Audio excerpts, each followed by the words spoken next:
You are listening to the Central Indiana Sports Report, episode 158.2.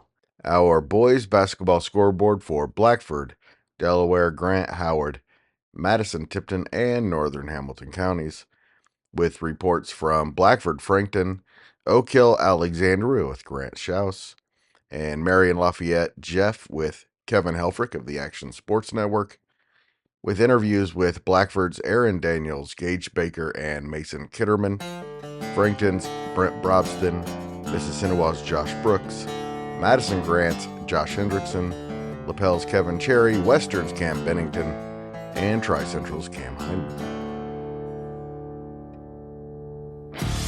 You're listening to the Central Indiana Sports Report with your host, Greg Mengels. Welcome, Central Indiana basketball fans, to the Scoreboard show for Friday's boys basketball games in Central Indiana. Today is January 25th, 2025. It's a Saturday, so it's another day for the Central Indiana Sports Report. I'm your host, Greg Mengelt, and I love Central Indiana basketball. Coming to you today from headquarters in Jeffersonville, producer Susie is in the control room. Howdy. Of course, I would never give her a microphone. We have a lot to get to, so here we go.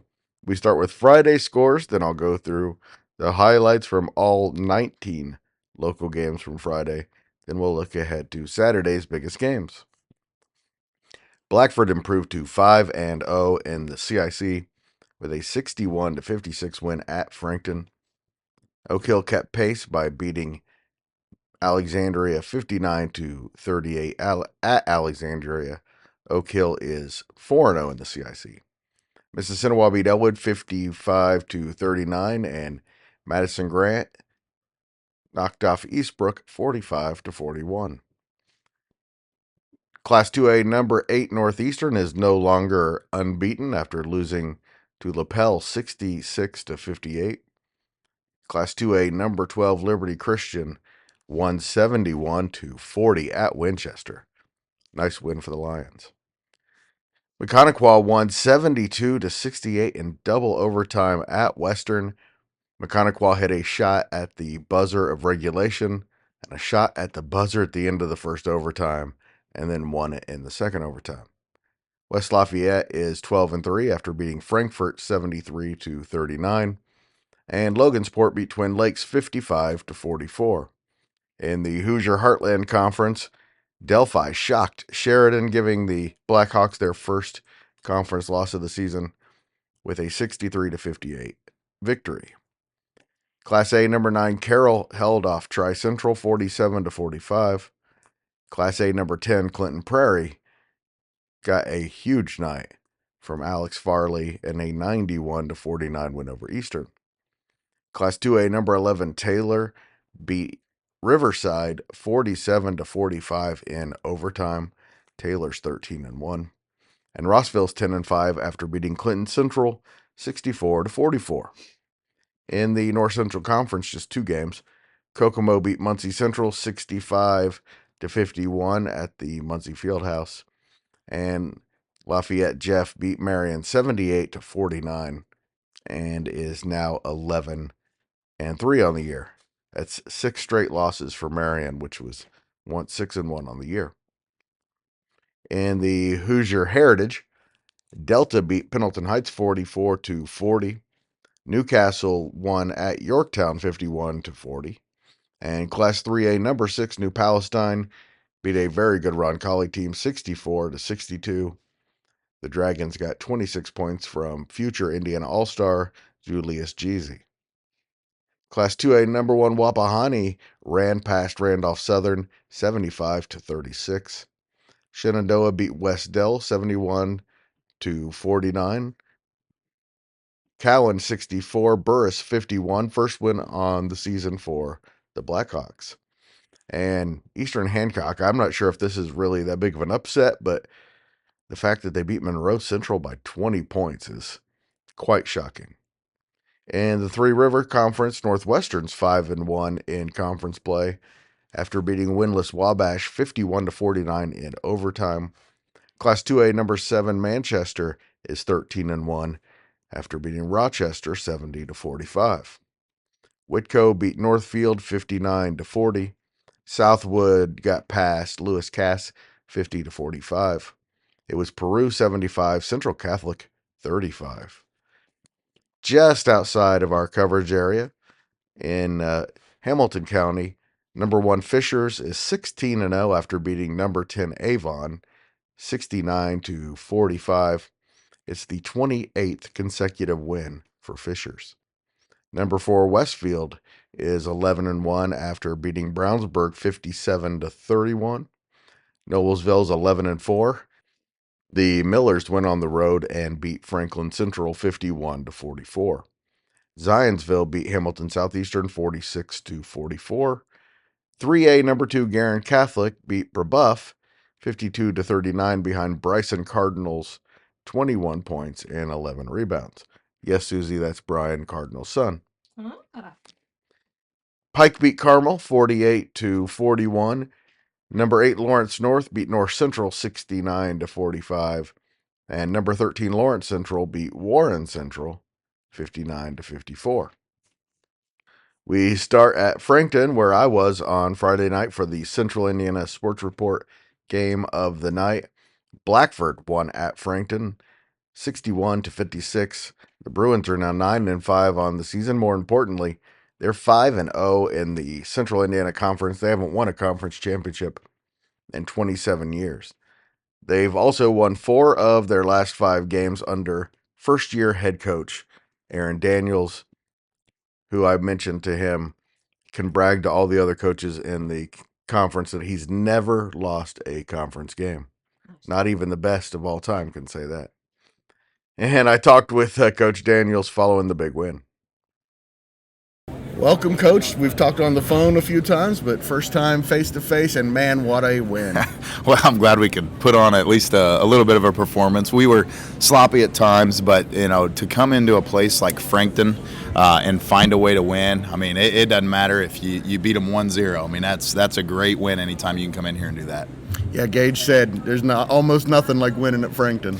And there's not much tougher places to play. I mean, even if they, he could play with his 7th grade team, and I'd be scared to death. I mean, the way he coaches and the way that they get their kids to play that hard, I mean, it's just never going to be easy. And we came out, we took a couple right hooks early. I mean, we were down 10. We were up against it, and then I'm just really proud of our kids and the resilience. And you're right, Gage Baker. I mean, he was phenomenal tonight. Yeah, a little of everything. Yeah, defense was good. He made the right passes. He made the right plays. He was the difference. Yeah, and it seems like every time the wheels are going to come off the bus, where they get on a little run or our offense goes stalls, it's always him. Whether it's a big shot, whether it's a big steal, whether it's a big rebound. We look to him, and you hate to rely on a kid as much as we do, but man, are we proud of him, and we're glad to have him. I mean, he is a difference maker every time we're on the floor. Down at half, what was the difference between, or was it your speech? Was that the difference, your halftime speech? I don't know if it was the speech, but it was our execution. We did some things in the first half that are uncharacteristic of the way we want to play. The second quarter, we've got a chance to take the last shot of the quarter, and we throw it away in a situation where we don't need to. We switch everything defensively. We weren't switching a screen that is a big part of their offense, and we had talked about it all week. And it's just, one of those things where it's, you settle in, you go into the halftime. Okay, here's what we see. Here's some things that we've got to do better. But then it's all on the kids. I mean, they go out and they execute it, and they're the ones that go into it. And we had dug a little bit of a hole, and then, we came out real hot the second half, scored 5 quick to get it to 1, and then you're in a dogfight. 5-0 in the CIC, but it's still not going to be easy. I tell you, I don't feel like we've had an easy game yet this year. We've got another tough one tomorrow night, and then next week we go to Eastbrook. And every day that we give Eastbrook to prepare and practice, it seems like they get a little bit better. Every time I've seen them, they've improved, drastically from game 1 to now, and even from week to week. And so that's going to be a really tough environment to go get a win and stay undefeated. And everybody's gunning for us now. We've got a 6-0, our 5-0 target on our back from the CIC, and so, well, everybody's going to get we're going to get everybody's best game. The report I heard from Oak Hill was in Alexandria. It was close most of the game. They blew it open in the end. But some interesting games there. Yeah, wow. Yeah, and honestly, looking at the CIC scores, there's just not an easy game in the CIC. Yeah. I mean, it's, there's a lot of good coaches, a lot of good teams, and definitely not an easy one left. No, definitely sure. Not. Definitely not. Yeah, it's probably an average year in the CIC, and even then, it seems like every single game you're fighting for your life. Absolutely, yeah. The CIC's deep, and there's good players, good coaches, and it's only going to get better. The future of it, the future of the CIC is unbelievable. Speaking of which, we were talking a little bit before you came on. Mari didn't have his best game of the season, but man, he's a difference maker. Yeah, and we continue to ask a freshman in high school to bring the ball up every time down the floor, and to make the right decisions, and to hit free throws late in the game. And so when you put that kind of pressure on a kid, most kids, aren't capable of that. He's capable of it. Now, he made some mistakes tonight, but he also made up for them, and he hit some big free throws down the stretch. And we all know what kind of player he's going to be. He's going to be a fantastic basketball player, and we're better when he's on the floor. And so he gets a little bit better each night, and we're going to continue to go through him, on top of our other players. So when you have your coaches meeting for the CIC, do you get to brag? I've never lost a CIC game. I have never once in my life lost a CIC game as a head coach. Well, I've now played 5 CIC games, and I will tell you there will be none of that, because these coaches, they're fantastic. Yeah. I mean, there is some. I've seen some good basketball in the state of Indiana, but there's some coaching in the CIC that is deep and unbelievable. I mean, there is some really good coaches. So to be fortunate to beat them, sometimes you've got better players than they do. That's right. All right, Coach, thank you so much for your time. And, man, again, what a win. A lot of smiles in your locker room. That was fun to see. Yeah, it was a big night for us, and we appreciate the coverage. Blackford senior Gage Baker, as we talked about with Coach Daniels, led the way with 25 points. He made 6 3-pointers. All of them seemed to be at big moments of the game. Junior Mason Kitterman also had a huge game, 16 points and 7 rebounds. Freshman Mari Leggett, 6 points and 5 assists. And junior Jacob Dillon had 4 points and 5 rebounds. After the game, I spoke with Blackford senior Gage Baker and junior Mason Kitterman about the big win at Frankton. I'm joined now on the Central Indiana Sports Report by Mason Kitterman. Huge win for the Bruins. We got some more teammates coming. Huge win for the Bruins tonight over Frankton. 5-0 in the CIC, guys. Congratulations. Appreciate it. Now we're joined by Gage Baker. And Mason, tell me about Gage tonight and how big he was. Man, we know when Gage gets in that zone, he's unconscious, and he can hit any shot in the gym. And he gets to his shots and he finds his shots. And if you give him 1 inch, he's gonna make you regret it. Coming into Frankton and winning a game is very rare for CIC teams. Yep. They're the defending champions. You came in here, you got it done. How did you do it? We came in ready to play. We knew that they're a good basketball program. We just played hard all the way through the game. Good team win. We did our reports, and in the first half we let down on it, but second half we came out and we stuck to our game plan and we executed. At this point in the season, you guys feeling pretty good about where you are, or you're looking more? What's the plan going forward? Yeah, we're starting to pick back up where we were in the summer, but we definitely got a lot of work to do still. I think we're going to have a good rest of the season for sure. A lot of games left, a lot of wins to get. You guys got a pretty good freshman on this team. Made a lot of big plays tonight. Tell me a little bit about Mari. He's a hard worker. Every day he comes in ready to work. He's really talented. He's going to be a good player for the next 3 years. And Mason, first-year coach coming in. It seems like it's kind of gone pretty well. Tell me a little bit about Coach Daniels. He just lets us play our game, and he doesn't try too hard to make it his program, but he lets us play our style, and he keeps us back to our basics, but he keeps us honest. I don't want to sound like an old man here, but the moment you had in the locker room there, those kinds of moments don't come a lot in life. Tell me about what that was like back there in the locker room. Man, being Frankton is one of the best things you can do. and staying undefeated in the conference and defending the horseshoe is really big for us, and we're just excited, real excited. Kind of surprising. It's been a long time since Blackford's won a conference championship. I don't believe it's been this century, right? No, it was in the 90s. 98, I believe, maybe.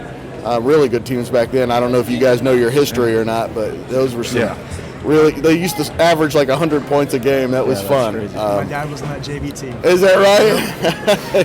That was fun. Would you guys like to score 100 points a game? Oh, yeah, definitely. Love to. Well, tell your coach we want to look at the film from 1991 when they were regional finalists. I was at the Wigwam for that one. Yeah. You guys probably weren't even. No, you No, definitely were not born yet. That you want to go out and average 100 points a game as a team. The Bruins host 9-3 Monroe Central on Saturday, then 10-3 Delta on Tuesday. Frankton is 4-8 on the season. That's a really good 4-8 basketball team. 2-2 in the CIC. They host 5-7 Westdale Saturday. Then they are at 2-11 Elwood Friday. I spoke with Frankton head coach Brent Brobston following the game. All right, Coach. Tough one tonight. Had a halftime lead, let it slip away. Joey picked his fourth foul up in the third quarter there, a couple minutes in, and I thought that really the game kind of changed at that point. I kind of kicked myself a little bit for even taking him out and just not leaving him in and putting him on somebody different. So we had to try to protect him and get to the fourth quarter. And both teams just really battled, and it was a good game. And, Blackford made some big shots, and they deserve credit. They won the game and finished it off. And free throws again, another time. This really hurt. Yeah, if we make our free throws in the second half, we win the game. So we shot 38% from the line in the second half, and we're shooting 70% as a team. But that, and I thought we had a couple crucial turnovers and transition stuff off a rebound, off a transition that we needed to make sure to take care of the ball. But in terms of heart and effort, our kids give everything they got, so that's all I can ask. And at the end of the day, they're playing as hard as they can as a team and together and really trying to play as one. Gage Baker was the difference tonight, wasn't he? Yeah, he was good for them, and we knew coming in he was going to be really good. So he did what a senior does. He made big shots. I think they said he hit 4 or 5 threes in the second half, maybe 6. But he made big shots when he needed to make them and proved to be the difference a little bit down the stretch. So he's had a good career. He's a good player, and I think that their coach has done a really, really good job with them. And they share the ball well. They run good offense. They execute, and you could tell that. No conference championship this year. Clearly, there's not going to be a 2-loss team, a 2-loss champion. What's the focus between now and March? Yeah, we want to, ultimately your whole goal for this whole year is to win the sectional. That's the biggest thing. The big ticket is to win that, and that's what you're playing for. And these kids, we're still conference-wise want to finish in the upper half and try to get some wins there. You're right. It's going to be hard to get 2 losses on it because Oak Hill and Blackford, they do play each other. So somebody's going to get 1 loss, but the other one's going to remain undefeated going into that final 2 games. So, and for Blackford, they might only have 1 game after that. So, you play each night to get better for the sectional. That's the ultimate goal. That's what you want to win. To be honest with you, if you win the sectional, nobody really remembers anything else that happened during that season other than you won the sectional. So it's going to be a fun sectional. We host it, and we'll be playing good by that time. I think we're playing good now. I really do. We just got beat by a team that played better, and it's a good team. Yeah, well, there were definitely times tonight where the offense looked really smooth. Yeah, we executed some things really nice, ran some things really well, shared the ball really well. So I think we're getting in a position where we do that, and we're doing that better and putting more points on the board, which is good to see. So we've just got to keep pushing forward. We got to be positive, push forward, get better each day, and work to be the best we can be when we get to the sectional and have an opportunity to win it. I don't have any of those for you. Oak Hill kept pace with Alexandria with a 59-38 win. It's not very often that Alexandria and Frankton both lose a home game on the same night in the CIC. But Oak Hill's now 11-3 overall, 4-0 in the CIC, a half game behind Blackford. It's the Golden Eagles' fifth straight win. They've won 8 of their last 9. Big reason why is sophomore Jace Tonigal. He had 21.6 rebounds and 5 assists. Junior R.J. Sugart had 14 points, and senior Ryan Clausen 9 points and 5 rebounds. Oak Hill hosts Madison-Grant on Friday. Alexandria is now 4-11, 2-2 in the CIC. The Tigers are at 7-6 Mississinewa on Friday. Here's Grant Shouse of the Action Sports Network to tell you about the game. All right, Grant, big win tonight for the Oak Hill Golden Eagles, keeping pace with Blackford, which was where I was tonight, and ended up being a pretty big score, but you told me by text during the game that it was actually a pretty competitive game. Yeah, I'll be honest with you, talking with both coaches before the game, and I know both of them very well, Kevin Renbarger and Marty Carroll. Talking with both of them, Coach Renbarger going in, I could tell he was a little concerned. Alexandria over the years for Oak Hill, he calls Alexandria a house of horrors for Oak Hill over the years. And, I can remember going even back, to when I was a kid growing up, going to games and, watching my dad coach and everything and following the team. Grant, I can remember going back to when I was a kid, when Garth Cohn was in his prime, and how great they were. Yeah, and, you go back to, like, the Dean – I mean, I go back to the Dean Moorhead days. I unfortunately did not get to see the great work of Garth Cohn. I wasn't – I didn't have a whole lot of consciousness then. But, from what I've heard, Garth was great. And, Alexandria and Oak Hill just had some battles. And Oak Hill has always struggled at Alexandria, like I was saying. Alexandria, Frankton, Peru has always been a tough place to go play for Oak Hill, it seems like. They historically have not played well at Peru or Frankton or Alexandria. And I'm probably missing a couple in there, but part of it is that nobody wins at Frankton or Alexandria through the years, or very few. I don't know why that is. It goes back to, kind of like when we were talking about the Grant Four, the superstitions of the home team always struggles in the Grant Four. It's just one of those weird things. I don't quite understand. You know what I mean? Yeah. But Oak Hill has struggled going down there. Talking to Marty Carroll before the game, they didn't have any stats on Max Prep. So I texted him today and I was like, hey, can I get some stats? So I get there, he gives them to me. We talk in his office for a while. We just talk basketball and all these things. And I asked him, I said, off the record, what do you think about tonight? Could it, is tonight going to be, is it going to, how's it going to go? What do you think? And he goes, honestly, and he's a guy that he'll keep it real with you, and he does not sugarcoat anything. He told me, he goes, I think if we do this, this, and this, it's going to be real interesting. And so going to the game, Alexandria comes out in the first quarter and was on fire. Could not miss. They were up 13-2 at one point in the first 3 or 4 minutes of the game. They got off to a 13-2 start. Oak Hill, like they found themselves in for a few games this year, had to battle from behind. And there's been games they've been able to get over that hump and close that gap. And then there's others like the Eastbrook game in the Grant Four where they couldn't. So they're down 13-2 at one point. They call a big timeout, 30-second timeout, which was a refocusing session in that huddle. There was an angry head coach at Oak Hill in that huddle. And they came out, got a basket out of the timeout from Landon Cruz, and they just kind of worked the lead from there. Oak Hill was down 18-11 at the end of the first quarter. And then in the second quarter, it was huge. They outscored Alexandria 13-4 in the second quarter. Alexandria didn't score more than 10 points throughout the rest of the quarters. They scored four in the second quarter, 9 in the third quarter, and only 7 in the fourth quarter. And that's really been the issue with Alexandria all season is the offensive dry spells. Yeah, and it's just unfortunate to kind of see that happen to him because they played so well to start the game, and they and if you talk to Coach Renbarger, he'll tell you the same thing.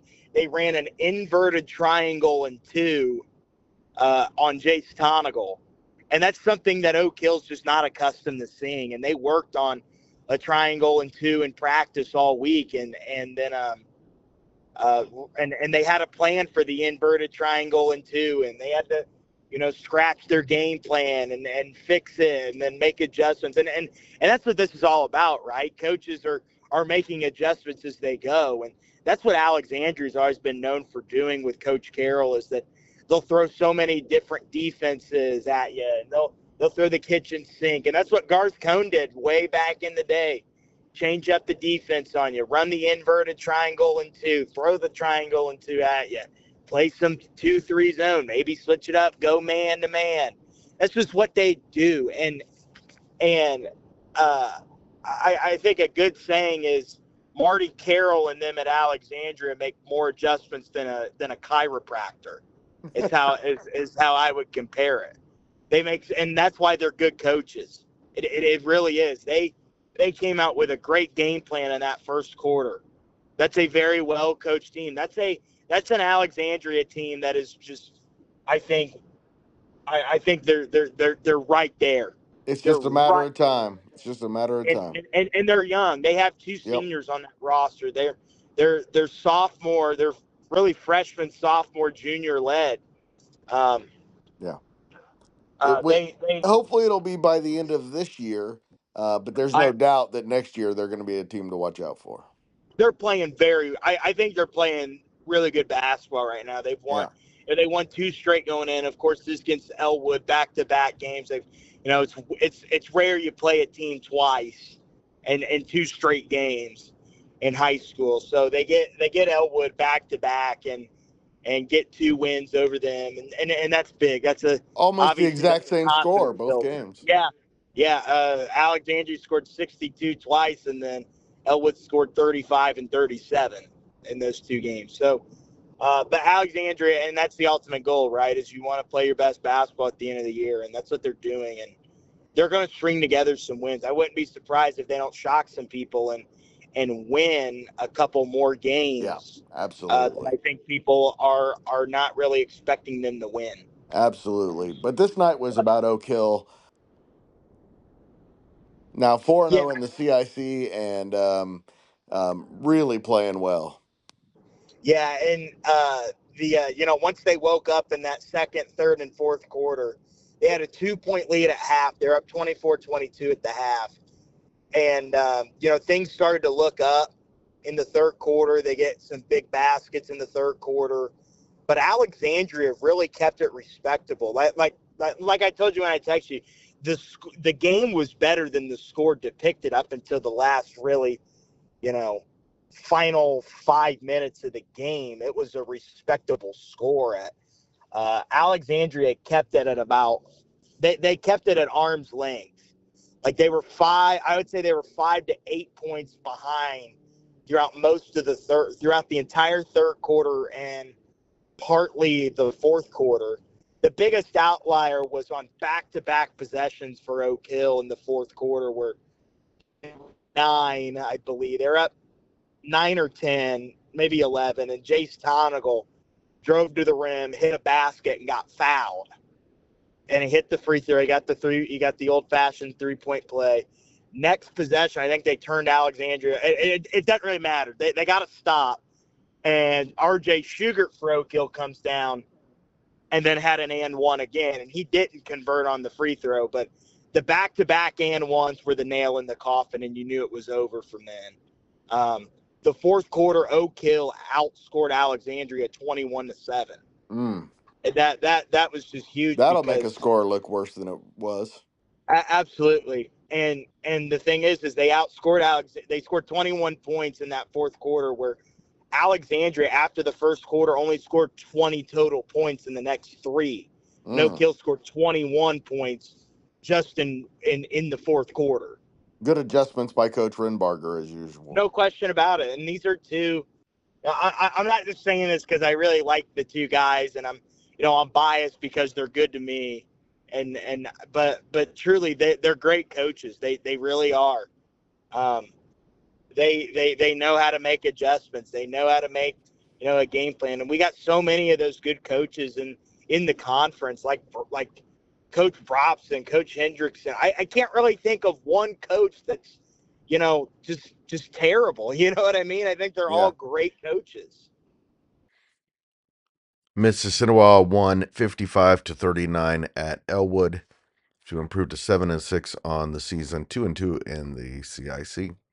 The Indians have won 5 of their last 7 games. Senior Keontae Woods and freshman Ravion Fett scored 14 points apiece. Senior Grady Schnepp and junior Seth Yoder scored 6 each in the win. The Indians, I now know, lost to Western on Saturday afternoon. They host 4 and 11 Alexandria on Friday. Elwood is now 2-11, 0-5 in the CIC. Junior Cam Gallegos led all scorers with 19 points, and junior Ethan Cassis scored 10 for the Panthers. Elwood hosts rival Frankton, which is 4-8 on Friday. After the win, I spoke with Mississinewa head coach Josh Brooks. Well, Coach, 55-39 win over Elwood. Always good to get a CIC win. Oh, yeah, there's no doubt about it. Started a little bit slow, which has kind of been an issue for us, but guys picked up pretty quickly, and able to, pull away there, at halftime. Had I want to say about a 20-point lead at half, about where we wanted it to be. And, to be able to then build on that in the third and be able to play. We dressed up a couple guys that normally don't dress up and, played them with a few of the bottom guys out on the bench and, let them play the fourth quarter and get some time and get some experience and rest, the rest of our guys, because we have the quick turnaround, play again tomorrow at 1. So, proud of our guys, proud of their effort. Good to be able to get a win and, feel like we were, kind of on top of things today. Looks like you had a really balanced attack again. Got a lot of contributions from a lot of different guys. I know everyone knows about Ravion and, of course, Keontae inside. But, you're getting a lot of good contributions. Ian Newsom's been really good. Schnepp. Jacobs, of course, has had some big games. Seth Yoder's hit some big shots. Always nice to be able to count on a lot of different guys. Oh, yeah, no doubt. That's maybe the little bit of the nice and frustrating part of this team is, we have, 5-6 guys that have the ability to score, in bunches, and we've been able to spread that around in a lot of different games. Maybe the most consistent, of the guys has been Ravy and then Keontae too. But if we can find, another guy that can be, a 10 to 12 points a game scorer, I think this team could really, maybe take this thing to the next level. But, definitely a luxury to be able to have guys that, are starting to step up and make shots and, contribute in different ways. And, like you said, Tyvon Jacobs has been, big for us in a lot of different games. Came out really slow against Wabash this week. And, he showed up ready to play and dropped 20 for us. And, it is a luxury. And hopefully we start to see, a little bit more consistency and production from, a few of those other guys. And another tough one Saturday night. Correct. Yeah. So we play a good Western team Saturday at 1:30. So quick turnaround for us. So nice to be able to have some time tonight for guys to rest. But, a very good team. They'll run a 1-3-1 that, gave us some fits last year. And, we're going to have to be locked in and ready to go. And guys be ready to knock down some shots and make plays for each other. And, hopefully, we make enough of those that we're able to be in the game there at the end. Yeah, that's a 9-win team that's literally 3 shots away from being a 12-win team. So it's going to be a tough challenge for you. No, there's no doubt about it. I don't think probably here on out now, there's not many that you can definitely say would be an easy game. So it'll be good for us, a good challenge for us as we kind of turn our gears towards, sectional time and preparing and getting ready for our sectional. And, with the New Haven and Marion in our sectional, we definitely got to be on top of things and, playing at our best and, playing these tough teams and this tough schedule is definitely, something that's going to help us out there. Madison-Grant beat Eastbrook 46-41 in a CIC game Friday night.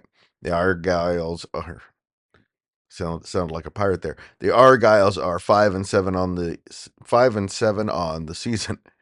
Madison-Grant led 11-5 after the first quarter, 24-16 at the half, 37-26 at the end of the third quarter. Senior Luke Gilman had 13 points and 10 rebounds to lead the Argyles. Senior Xavier Yegi had 10. Senior Ike Almeida 8. Junior Brock Barnhart finished with 7. Madison-Grant is at Oak Hill, hoping to play spoiler in the CIC race next Friday. I spoke with Madison-Grant head coach Josh Hendrixson about the big win over the Panthers.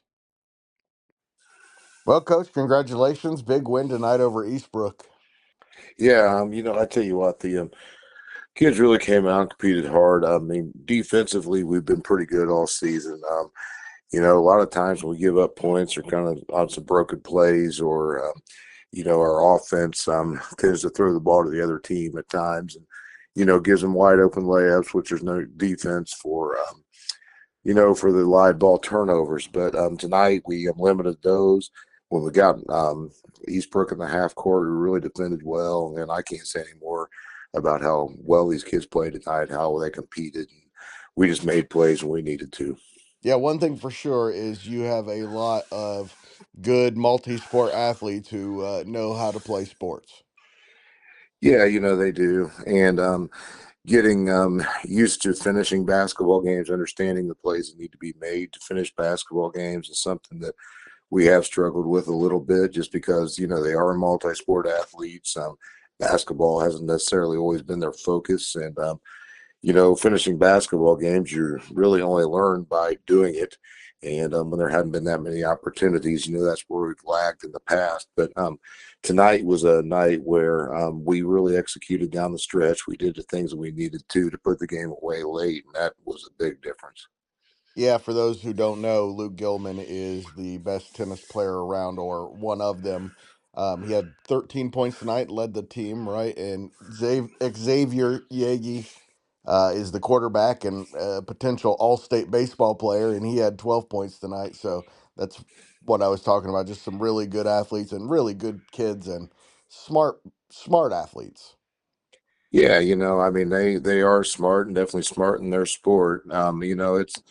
It's a group of kids who you're never going to question how hard they're going to go out there and compete. And they did it tonight. Gilman, he also had 10 rebounds to go with those 13 points. And, there were some opportunities he had tonight where he felt like he had a mismatch.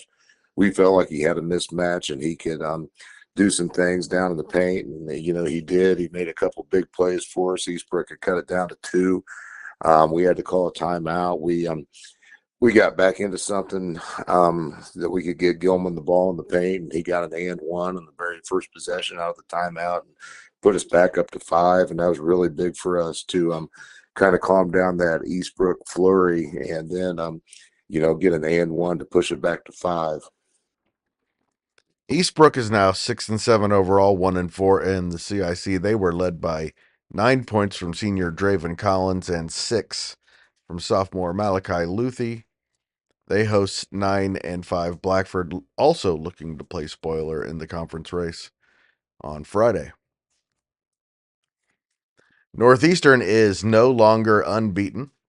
After a trip to Lapel, the Bulldogs beat the 2A number 8 Knights 66-58.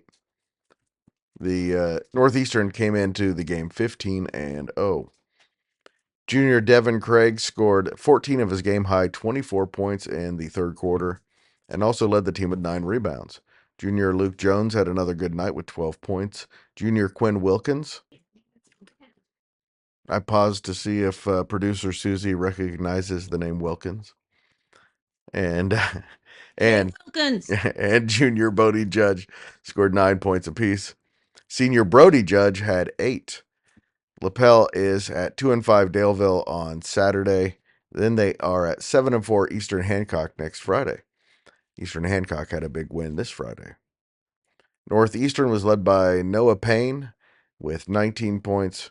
Trey Van Landingham and Landon Scarrett both scored 13. All 3 of those players are seniors. I spoke with Lapel head coach Kevin Cherry after the game to talk about how the Bulldogs were able to get the job done that no one else had been able to do all season. Well, Coach, when you have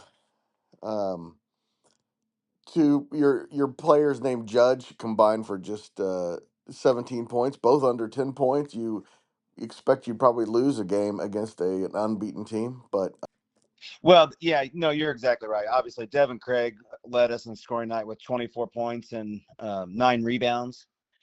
wow. Northeastern, they're well coached, and they came in.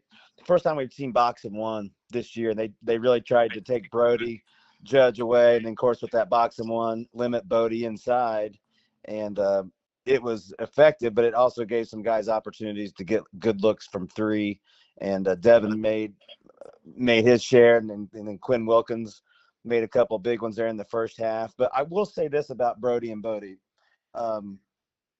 Their scoring stat line was not, they were below their average, if you will. But tonight, I thought more than anything, you could tell why they're being recruited to play college basketball. Right. They played within themselves. They were unselfish in terms of they were drawing so much attention. They made the right read, the right kick.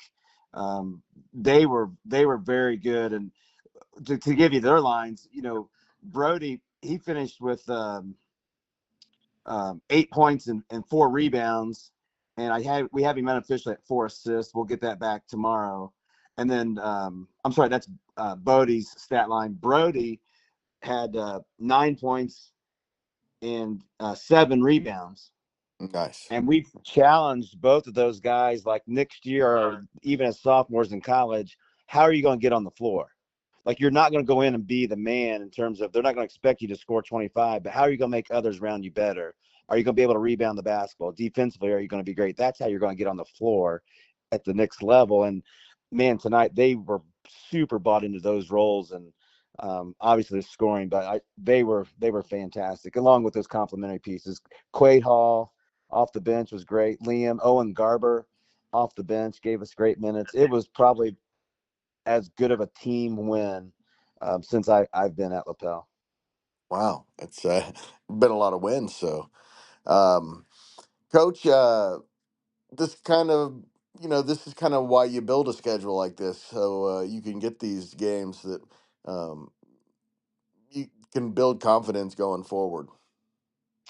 Yeah, you're right. Coach Ross and I talked a little bit about that before the game, and because they came in this game 15-0, and they'd beat some really good teams.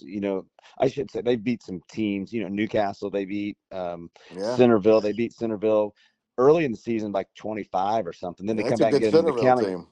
Yeah, and in the county tourney, that game was a very close game, and so they've been playing very well, and it was a game that challenged us in every way. They have some very difficult matchups for us, and defensively, although we give up 58 points, we were pretty good defensively, and they made shots early. Man, I thought, oh no, not again. Every team in the state's going to want to schedule us when they need to get healthy from shooting from 3. But I've watched it on film back, and it's not like they weren't contested. They were confident and made them, and they changed defenses constantly. The boxing one, they bounced in and out of that. Half court 1-2-2 trap, full court press, and our guys really played with a lot of poise in the second half. I was a little bit disappointed that we turned the ball over 7 times in the first half, but in the second half we only had 2, and both were in the third quarter, and we had 0 turnovers in the fourth quarter. We got the lead at the 50-35, and it was Katie bar the door. They were coming after us, run, jump, trap, heavy pressure on the ball, and we didn't turn it over one time in the fourth quarter. So really proud of our guys for the way they handled the basketball in that fourth quarter. Always good to know that if you need to beat a team that does that you have the ability to do it. Exactly. And Bodie's a guy that we're fortunate to have on our team because at his position they have a big post player that was guarding him, and number 44, I have no idea what his name is, but he is an athletic 6'3" guy, and he's strong, but he wasn't as quick, and he couldn't go out on the perimeter and guard Bodie. So in that fourth quarter, Bodie was always going to be able to get open, and they ended up having to take 44 out of the game to go to a smaller lineup to try to turn us over, in which they weren't fortunately able to do in that fourth quarter. But it was a game where I think, down the road, you're right, to get in that situation, to know that we've been battle tested in that type of situation should help us as we continue the season. Coach Luke Jones has been playing really well. Yeah, Luke was good again for us tonight. Following up the Connorsville game where he makes the huge shot to force overtime, and then follows up a performance tonight. Had 12 points again, and defensively was really good. Helped us kind of break some of the pressure that Northeastern was applying there in the second half, and we didn't have him for a turnover either. So Luke's game is getting really better, and we're going to need him to continue to do that to here down the stretch for us to win the games we need to win. Well, Coach, please congratulate Quinn Wilkins for me for overcoming his paternal genetics. Okay. And becoming a good basketball player in spite of his father's limits. I'll pass that along. Thank you so much, Coach. I always appreciate your time, and I am leaving that in the podcast. To the North Central Conference, Kokomo got a 65-51 win at Muncie Central. The Wildcats are now 11-4 on the season after shooting 52% from the field. Freshman DJ Nash is going to be a really good one. He needed just 6 field goal attempts to score 15 points in the win. He also led the team with 8 rebounds. Junior Barris Moore had 12 points. Junior Corbin Hamill had 11 points, 5 rebounds, 4 assists, and 3 steals. And senior Zion Bellamy and Adavion Young scored 10 points apiece. Kokomo is at 10-2 Tipton in the Central Indiana Sports Report game of the night for Saturday. Earlier Saturday, we released a preview of that game. Go find that. Kokomo is also at 11-3. Lafayette-Jeff in a big North Central Conference game next Friday. Kokomo is now 1-1 in the conference and still controls its own destiny in at least sharing the conference championship. Muncie Central is now 6-10. They had won 3 straight coming in. Very young team. They were 1 for 12 from the 3-point line in the loss. Freshman Carlos Eccles and junior Shamar Taylor had 12 points apiece. Eccles also had 3 assists. Senior LJ Strange had 8 points and team highs of 7 rebounds and 4 assists. Muncie Central doesn't get any easier this weekend, goes to 11-1 and 4th-ranked Westfield Saturday. Oof. Then hosts 3rd-ranked Greenfield Central next Saturday. Yikes, that is a tough stretch. Lafayette-Jeff beat Marion 78-49 on Friday night in another North Central Conference game. Lafayette-Jeff is also still in the conference race. Actually, Marion is as well. They came in to the night in first place in the conference at 2-0. 6th straight loss for Marion, now 6-7 on the season. Junior Tim Jones had 14 points. Senior Kobe Johnson had 12. Junior Jace Freshwater finished with 6. And if Marion's going to win the conference championship, they will have to win at 13-1 Anderson on Friday. Okay. Lafayette-Jeff is now 11-3, also still in the NCC race at 2-1. They had won 8 straight before a 3-point loss to number 5 Anderson for their first conference loss last Friday. The Broncos have won 9 of their last 10. They are at 7-7 Central Catholic on Saturday. Kevin Helfrich called the game for the Action Sports Network and called in Friday to talk about Jeff's boys-girls sweep of Marion. Kevin, this summer when I was out meeting basketball coaches for the first time, I got a glimpse of Lafayette-Jeff, and they looked really good. And apparently that is carried over into the season. That's a good team. It really is. They've got a couple talented guards in the back court in Zoe Clausen-Smith and then Devion Penny. Those two combined for 46 points, 23 apiece tonight. And they really started in the first quarter. They just dominated the Giants from the start. Marion never really in this one. Jeff outscores the Giants by a score of it was 5-4 early on, but the last 5 minutes of that first quarter, they go on a 15-5 run to go push the lead to double digits at 20-9, and Marion never was able to get it under the double digits the rest of the way. And just a complete dominating performance from the Broncos from start to finish in this one. And another rough night for Marion. This is their sixth straight loss in a stretch against some of probably the toughest stretch in the state as far as schedule-wise goes. And there's no doubt about that. And you could definitely, I think we said even before the stretch, if they went 0-6 or 1-5, you could still come out of that a good team. But any concern about the margins of losses? I would think what you got to hold on if you're a Giant here. I know these are discouraging times, especially for the players. You can kind of see it maybe out there on the floor a little bit in body language and stuff like that. But one thing that concerns me right now is the Giants are not shooting the basketball particularly well. They go 19 of 57 tonight, just 4 of 21 from behind the three-point line and 7 of 13 from the line. And so if they don't shoot the basketball well, they're not very competitive at times. So, and the other thing that's concerning too is the defense has not been playing well during this stretch as well. Now you got to take into consideration the teams they're playing have tremendous basketball players, tremendous athletes. And so that level of competition is gradually going to come down, but it doesn't get any easier next Friday night where they got to go to Anderson, who's 13-1.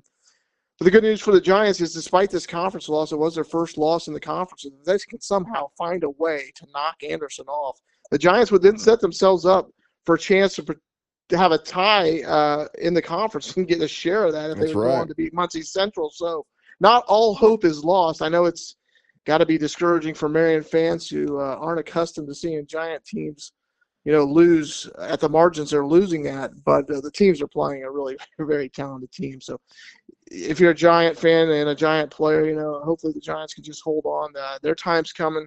Once they get past that Anderson game, they have 3 consecutive games against teams with losing records. I think the Giants are going to get well here soon.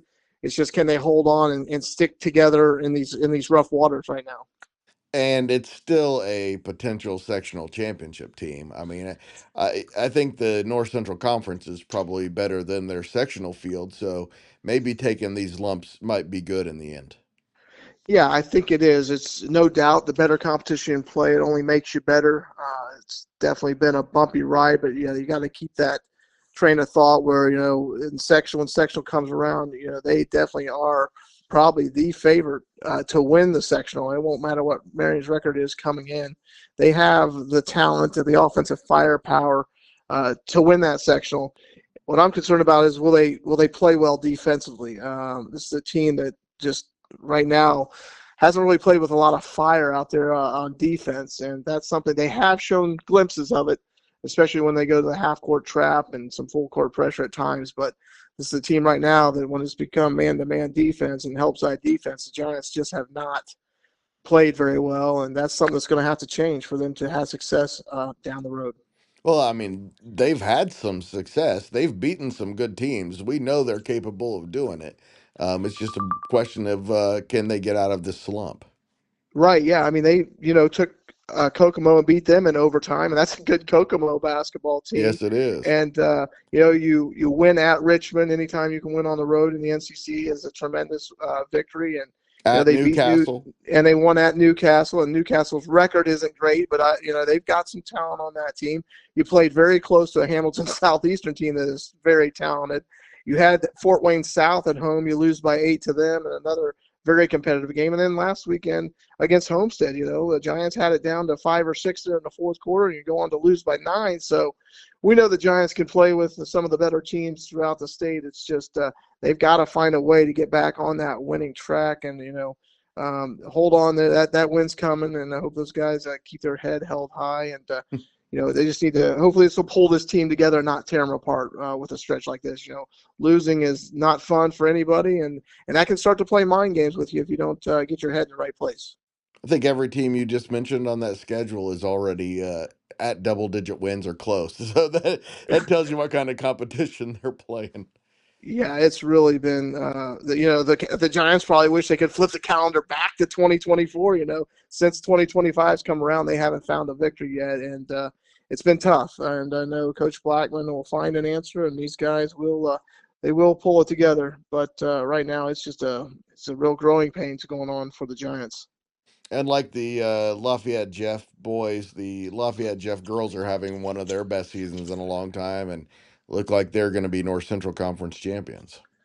Yeah, and quite honestly, they really did not play that well in total here tonight. Now the scoreboard says otherwise. They completely dominated the Giants 50-26. And again, that game was never close either, as they reeled off the first 11 points in that game. But they struggled offensively. They only shot 21 of 61 from the floor tonight. But it was the Marion-Giant girls that turned the basketball over 27 times. They shot a porous 9 of 35, didn't connect on a single three-point attempt, and only had Naomi Hahn reach double figures in 11 points, and that just simply isn't going to get it done. The Giants never scored more than 8 points in any quarter. So when you can't put the ball in the basket and you turn the ball over like it's applesauce, it's just not going to work out very well for you. And tonight was one of the rougher nights the Marion Lady Giants have had all season long. And they've lost a couple close games here to some county schools by 1 point, which is just heartbreakers.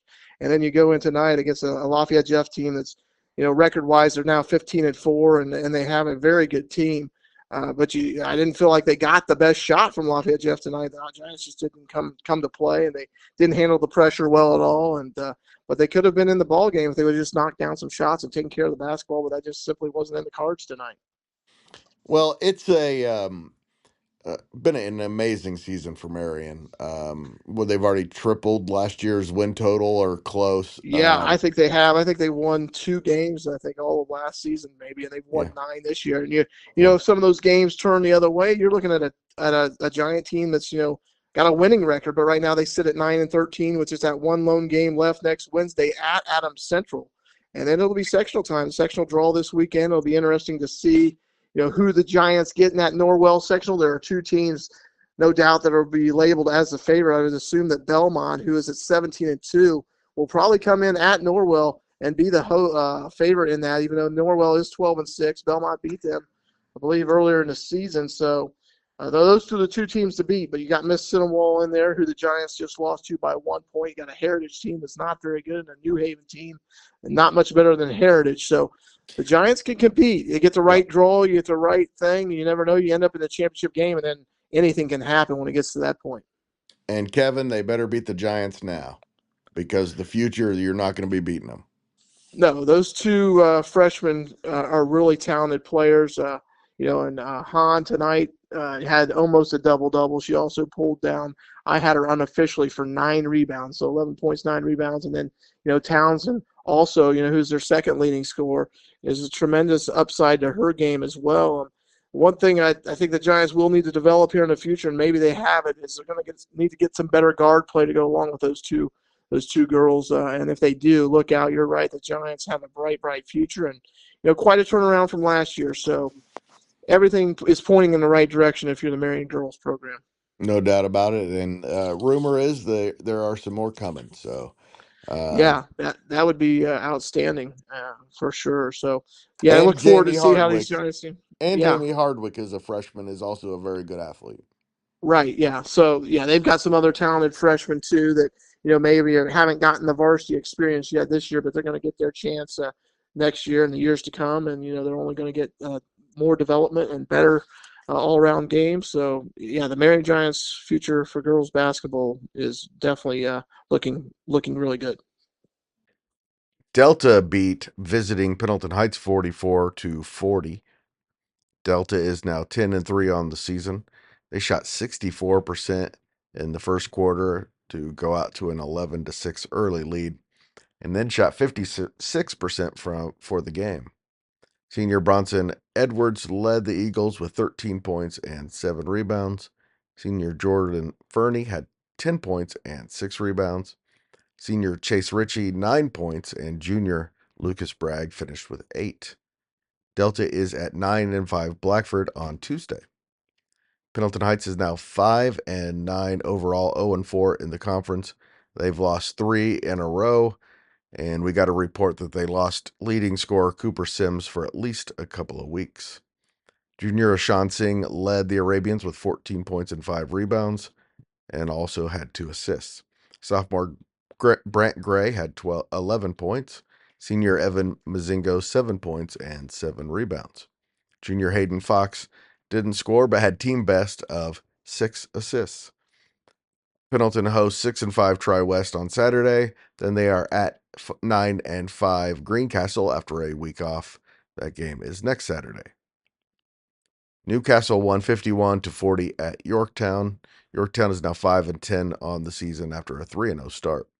The Tigers trailed 7-2 at the end of the first and 20-11 at the half. Yorktown hosts 2-9 Purdue Poly on Tuesday. Newcastle's now 6-8 and hosts Class 2A number 1 Wapahani on Saturday. Maconaquah beat Western 72-68 in Rushville on Friday. That game was in double overtime. Western is now 9-6 on the season. Actually 10-6. They beat Mississinewa on Saturday afternoon before I was able to record this. So on Saturday, Western improved. Got a nice rebound win to get their 10th win of the season. But in the loss to Maconaquah, junior Carter Biggs had 21 points. Senior Hudson Biggs had 18. Freshman Eli Mast, 7. The Panthers host 9-2 Clinton Prairie. They are ranked 9th in Class A in their next game on Friday. Maconaquah is now 9-2. They've won 7 of their last 8 and were coming off a huge win over Kokomo. Seniors Josiah Ball, Fuddy Kyle, and A.J. Kelly combined for 60 of Maconaquah's 72 points. Ball had 26 points and hit a shot at the end of first overtime to send the game into a second overtime. And senior Landon Adams scored 6 points, including the game-tying three-pointer in the final seconds of regulation. Here's Western head coach Cam Bennington to tell you about the heartbreaking loss. All right, Coach. Well, you have yourself a 9-win team that is just a couple of heartbreaking losses from being an 11 or 12-win team. Yeah, no, absolutely. And it was a completely different story than probably the other games that we've had in it. I thought there were some meltdowns in some previous games that really cost us. And don't get me wrong, there were some critical mistakes we made tonight too. But, for 5 quarters, 5 whole quarters of basketball with 2 overtimes, we played so well. Did so many good things. Just came up one play short. Yeah, what are those things that you did well, Coach? Yeah, defensively, I thought we were really, really good. We were locked in, and I've talked to you a lot about how I think our identity is on the defensive end of the floor. And, we went into the game tonight with, a couple different game plans, not knowing what was going to work against a team like Maconaquah and how they play. And I just thought our kids did a great job of executing and, keeping them in the half court as much as we could and being able to identify the shooters and their best player. And, you take a guy like Josiah Ball, who's averaging 30, and, he's still got 16 in 4 quarters, but there's not very often that he gets held to, that few of points in 4 quarters. And, a team that's averaging 80, we held them to 56 in 4 quarters. And I thought we just did so many things well on the defensive end of the floor and rebounded well.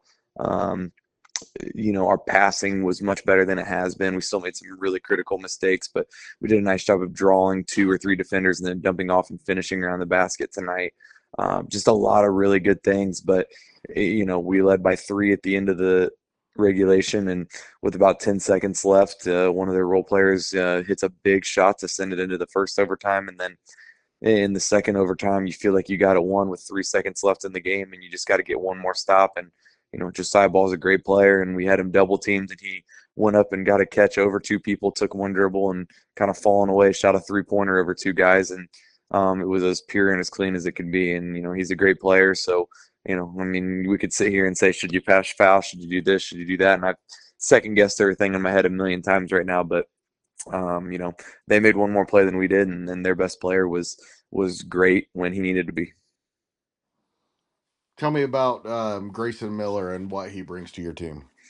Yeah, Grayson did a phenomenal job tonight. He didn't score a bunch of points, but Grayson's energy and his intensity on the defensive end of the floor, he was so locked in and kind of quarterbacking our defense up top at times tonight. It felt like he was just kind of swarming all over the place. And he's a little guy, only at 5'8", but he's got one speed and it's really, really fast. And he plays like that. And then he used his defense to create some offense tonight and got a steal or two, and then even was good in the half court about making good decisions and getting into the paint and being explosive, and he finished a couple times. But the other thing that he did was he was able to beat his man off the dribble and use his athleticism and get in the paint, and he was drawing defenders and kicking or dumping off, and tonight was a big step up for him with Sam Thurston being out. He has some staples in the side of his head from an injury in last week's game, and Grayson got some minutes tonight to make up for that, and started in place of Sam, and he did a great job and really stepped up for us. Obviously, everybody knows about Carter Biggs and Hudson Biggs, and they were really good tonight. And Bryson Rucker as well. Tell me about what they did for you. Yeah. Bryson just did a great job of finishing around the basket, and he's struggled at times this year, and a lot of our guys have struggled. We've just on some of these passes down around the bucket, but he did a great job of just catching and finishing strong at the rim tonight. And you mentioned the Biggs brothers, and Hudson's kind of been up and down as of late, but did a really nice job of being strong and on balance tonight around the rim. And then Carter is Carter, and Carter's been playing as good as anybody that I've seen on tape, in my opinion, over the last probably 2 or 3 weeks. Probably averaging up around, I don't know the exact number, but I'm going to guess he's averaging around 23, 24 points a game over the last 2 or 3 weeks. He's been rebounding really well. And tonight he drew their best defender in AJ Kelly, who is a phenomenal defender. He's quick, he's athletic, he's physical, he's got a good first step, and Carter still found a way, to pour in 21 points against them. And it wasn't because I'm going to say he got the better of him, because Kelly is a phenomenal defender and he guarded Carter well a lot tonight. But I think people always say that great offense beats great defense at times, and Yeah. Carter was great at a lot of times tonight. And that was I think, all around it was a fun game to watch. I'm sure if you were a spectator, I thought it was well officiated. I thought it was well coached by both coaches. I hope people think that at least, and then, well played by both teams too. So, it's really disheartening and really stinks that, we weren't the ones that came out on top, and, we're upset, we're mad, and frustrated by it, but it's a completely different feeling than some of the mad and frustrated we've had. It's just the competitive nature saying, getting close isn't good enough. We got to find a way to win these games. Tri-Central fell just short of an upset of Class A number 9 Carroll in Flora on Friday. The Cougars won the game 47-45 to improve to 9-2 on the season. Carroll's also 2-1 in the conference race, which keeps them in the hunt. Tri-Central falls to 6-8, and that is 5 losses in a row for the Trojans. Tri-Central was led by Izzy Fowler's 12 points. Senior Drake Ramsier and freshman Cooper Leininger had 7 points apiece, and junior Jay Jankowiak contributed 7 points and 7 rebounds. Junior Logan Younts had just 4 points, but led the team with 11 rebounds and 4 steals. Tri-Central hosts 6-6 North Miami on Saturday, then hosts 8-6 Delphi on Friday. The Oracle's coming off a big win on Friday that I'm about to tell you about. Spoiler alert. Before I tell you about that, senior Eli Falkenberg scored 23 points to lead Carroll. He had 10 points in the first quarter and 8 in the second. Junior Aiden Duff added 9 points. Carroll's at 3-10 Faith Christian on Saturday. I spoke with Tri-Central head coach Cam Hindman after the loss, and he was pretty happy about his team's performance. Well, Coach, tough conference loss tonight against a really good team, but it seems like a really good performance by your guys. It definitely was. I can't really even call it a tough loss. We came into that game a 21-point underdog. I don't think there was anybody in the area that thought we could play with them other than the Tri-Central Trojans, and we knew all week that we could. you and I had talked yesterday. We had a great week of practice. The boys are buying into what we're doing. They're starting to believe in each other and what each other can do. And you don't have any choice but to come out and play really well when those kinds of things are happening in your locker room. But no, I thought we had a good game plan. I thought the boys executed things, especially defensively, really well tonight. We had what did we play? Eight kids tonight, and now we played more than that. 1, 2, 3, 4, 5, 6. Yeah, we played 8, and every single one came on the floor and contributed defensively. We had. Let's see. There's 5. We had 7 guys get in the book on scoring. Yeah. I think we did a lot of things really well. I mean, 10 points we off the kind of bench. That's always a yeah, oh, big yeah, plus. yeah, absolutely. We struggled at the free throw line, and if we hit our free throws, we're having a different conversation. But we put ourselves in a position at the end of the game where we were ready to take the last shot. I tried to get a quick timeout, and I couldn't get any of the referees to see me calling it, and we ran out of time. But at the end of the day, that at a close game against a good team like that, that's where you want to be is deciding your own destiny with the final shot of the game. And while we didn't get it, we put ourselves in that position. And at the end of the day, I couldn't be prouder of the effort the guys put in. You never The want to biggest lose negative was the loss. Sorry. You never want to lose to a team like Carroll, but there is such thing as a good loss that can build confidence. Well, it is. I don't want to lose to any team, but Right. and especially a conference opponent and a conference opponent when you've done enough good to win the game. We owned the rebound battle. We held them to 2 offensive rebounds. Wow. We had, oh my gosh, we had 5, 9. We had 13 offensive rebounds ourselves, and so we took care of business on the defensive end of the floor, which is what we said we needed to do. At the end of the day, we took a lot of shots that were good shots for us. They didn't fall. We missed a lot of really good shots in the first quarter. They got us in the second. That quarter score was 15-9, and that kind of ended up being the difference. We got guys in foul trouble in the second quarter. We were setting 3 of our starters, as I recall, and we had most of the bench in to kind of do some damage control in that second quarter. So we went in the locker room down 5, and if we stay out of foul trouble and take care of business there, I think we put ourselves in a little better position. But at the end of the day, I thought it was a good effort our boys put in. I was happy with it, and I think. Aside from this being the 5th loss in a row, I think we take positives out of it, and we're a better team at the end of the day. And Falkenberg is quite a player, isn't he?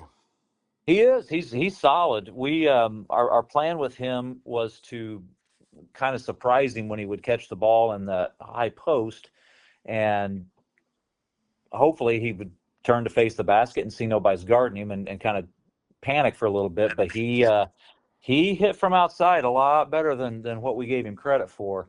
But he's a big, strong kid. He plays big and strong. When he cuts to the basket, he cuts with a purpose, and he's out there to win. The other interesting thing about watching that Falkenberg kid is every time we would call a set, he knew what it was. He had clearly done a lot of game preparation on his own, or listen to the coach when the coach did that, and that makes a player a pretty solid player, just that alone. Also in the Hoosier Heartland, Delphi upset Sheridan 63-58. At Delphi, Sheridan is now 10-3. It was their first loss in the conference after 5 wins. They had won 9 of their last 10 games coming in. Now Taylor's the only remaining HHC unbeaten team. Delphi's 8-6 overall. They are at 9-5 Winnemac on Saturday. Class A, number 10 Clinton Prairie beat Eastern 91-49. Behind 12 3-pointers from Alex Farley. He was 14 for 16 from the field, 12 for 14 from the three-point line in the win. He had 10 3-pointers in the first half. Eastern hosts 0-9 Southern Wells on Saturday, then hosts 10-5 Rossville on Friday. Class 2A number 11 Taylor beat Riverside 47-45 in overtime in Indianapolis. Taylor is now 13-1 on the season. Junior Dre McClatchy had 19 points, and junior Javon Harris had 16 for the Titans.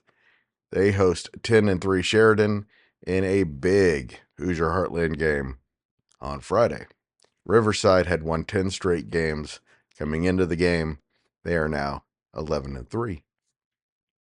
Class 2A number 1 Wapahani is 13-0 after beating Randolph Southern, but keep in mind, not a bad team, 75-39.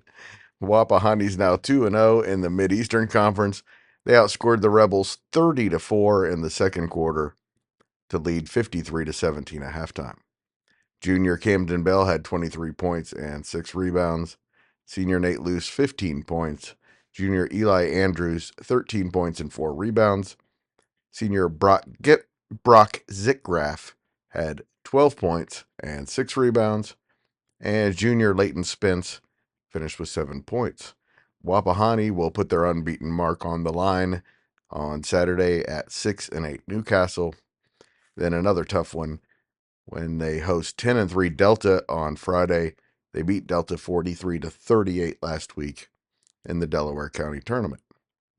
Randolph Southern is now 4-6, and they are at 5-7 Westdale Friday. Also in the Mid-Eastern, Shenandoah beat Westdale 71-49 at Westdale. The Warriors are 5-7 now, and they are at 4-8 Frankton on Saturday, and host 4-6 Randolph Southern on Friday. Shenandoah is 4-1 in the conference and 9-4 overall, and they host Eastern Hancock, which got a big win on Friday night in the conference. Oh, that game's on Saturday. Cowan got its first win of the season, 60-51 over winless Burris.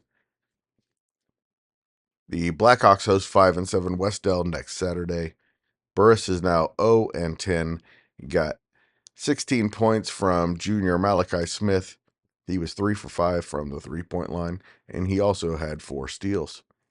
Senior Gavin Mitchell had 10 points. Senior Tyler Bennett, 9 points and 7 rebounds. Freshman Sam Isam and sophomore Matthew Hardy had 9 points apiece. Hardy also had 6 rebounds, 4 assists, and 3 steals. Burris is at 2-9 South Adams on Saturday and hosts 0-9 Southern Wells on Tuesday. Northwestern improved to 5-1 in the Three Rivers Conference with a 51-49 overtime win over 0-15 Wabash. For the Tigers, who are now 8-5 overall, sophomore Braden Wilson had 16 points, senior Connor Binion and junior Landon Begley 11 points apiece. Northwestern looks to go to 6-1 in the Three Rivers Conference Friday when they go to Southwood. And Class 2A number 12 Liberty Christian got a 31-point win at Winchester. Again, another team not bad at all. 31-point road win. Impressive for Liberty Christian. The Lions are now 10-5 on the season. Their third straight win and 5 in their last 6. The only loss in that time was to 4A number 5 Anderson. The Lions host 4-9 Bowman Academy on Saturday, then 7-4 Kip Academy next Saturday. Winchester is 9-6 and had won 4 of its last 5 coming in. Looking ahead to Saturday's schedule, as I mentioned, got this segment done a little late, and Western and Mississinewa has already ended. Western beat Mississinewa 49-44 for their 10th win of the season. Also, all the rest of the games on Saturday are 7:30 p.m. Well, following a 6 o'clock JV game. In the Central Indiana Sports Report game of the night, 11-4 Kokomo is at 10-2 Tipton. Tipton's won 8 games in a row. 5-7 Westell's at 4-8 Frankton. Sheridan looks to rebound from a stunning loss against 2-9 Purdue North. North Miami is at Tri-Central. Hamilton Heights has its only game of the weekend at Mechaniqua, which have won a double overtime game on Friday. The Huskies are 8-5. Pendleton Heights hosts 6-5 Tri-West. 8-5 Lapel is at 2-7 Daleville.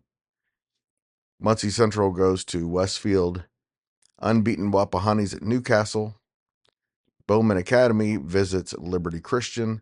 7-7 Morristown is at Anderson Prep, which its all-time record for wins in a season was 6 coming into this year. They have a chance to get their 10th win on Saturday evening. And 0-10 Burris visits 2-9 South Adams. And now you know everything we know about Central Indiana basketball.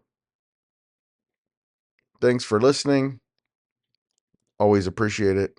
Please like, subscribe, or follow, and tell a friend about the Central Indiana Sports Report. The Central Indiana Sports Report is a product of ITG Media. And I love Susie.